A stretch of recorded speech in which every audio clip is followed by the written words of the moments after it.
তিনি পেশাদার গলফার, তবে খ্যাতি পেয়েছেন মডেল হিসেবে। তার ভক্তের সংখ্যা অনেক।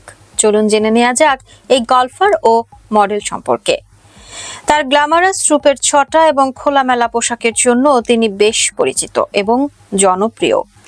পেশাদার গলফে একটি মাত্র খেতাব জেতা আমেরিকার পেইজে রেনি এসপেরানাচকে সম্প্রতি তার জন্য সমালোচিত হতে হয়েছে। ইনস্টাগ্রামে তার অনুরাগীর সংখ্যা 30 লাখেরও বেশি। বিশ্বের অন্যতম সেরা গলফার টাইগার উডসেরও এত অনুরাগী নেই। নেট মাধ্যমে কখনো তার সম্পর্কে লেখা হয়েছে স্ট্রিপার, তো কখনো তিনি পর্ন। কিছুদিন আগে ইনস্টাগ্রামে খোলামেলা ছবি দিয়েছেন। তার জন্য টিটকিরিরও শেষ নেই। তাতে কিচ্ছু আসে যায় না স্পিরানাচের।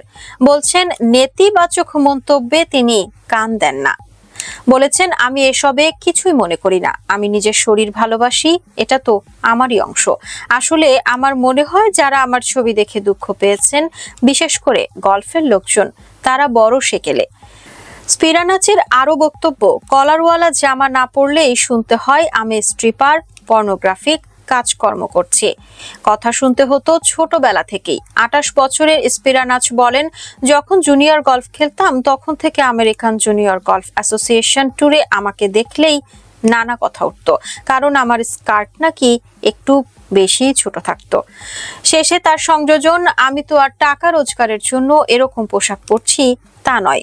আবারও বলছি, আমার এরকম পোশাক পরতে ভালো লাগে, স্বাচ্ছন্দ্য বোধ করি, তাই পরি।